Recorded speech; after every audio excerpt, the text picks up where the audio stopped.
स्वागत है स्टूडेंट्स। यहाँ पे क्वेश्चन है कि ये body is under the action of two equal and oppositely directed forces and the body is rotating with constant non zero angular acceleration. ठीक है, which of the following can not be the separation between the line of action of the forces. देखो, इसको बनाने के लिए हम यहाँ पर पहले एक सपोज एग्जांपल देते तुमको कि एक रॉड है इस तरह से। ठीक है, ये जो रॉड है इस पर हम देखें अगर इसका सेंटर कहाँ पे होगा, तो इसका जो सेंटर होगा वो कहीं यहाँ पे है। ठीक है, यहाँ पे सेंटर है।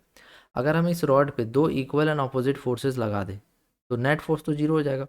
जैसे सपोज करो कि हम क्या करते हैं कि एक फोर्स इधर से ऐसे अप्लाई कर देते हैं और एक फोर्स इधर से ऐसे अप्लाई कर देते हैं। ठीक है, तो यहाँ पे ये दोनों फोर्सेस क्या इक्वल भी है ऑपोजिट भी है, तो दोनों फोर्सेस इक्वल एंड ऑपोजिट है।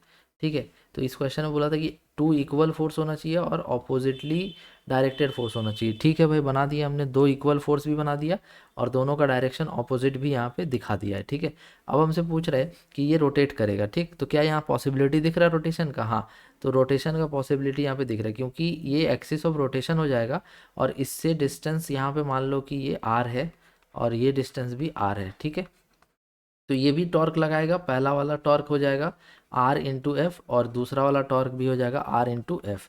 अब ये जो इधर से जो टॉर्क लगेगा ये घुमाने का कोशिश करेगा कुछ ऐसे, इस तरह से घुमाने की कोशिश करेगा, और ये जो टॉर्क है वो इधर से ऐसे घुमाने की कोशिश करेगा। ठीक है, तो दोनों आप देख सकते हैं कि दोनों यहाँ चाहेगा एंटी क्लॉकवाइज डायरेक्शन में घुमाना, तो ये पूरा घूम जाएगा। सपोज अगर हम यहाँ पर ये जो डिस्टेंस है इन दोनों के बीच ये हम ले लेते जीरो, जैसे सपोज करो ये एक्सिस ऑफ रोटेशन मान लेते और यहाँ पर एक फोर्स एफ लगा देते और यहाँ पर एक फोर्स एफ लगा देते, तो अभी भी दोनों फोर्सेस क्या इक्वल एंड अपोजिट है। ठीक है, लेकिन यहाँ पर कोई रोटेशन हमको देखने को नहीं मिलेगा। क्यों?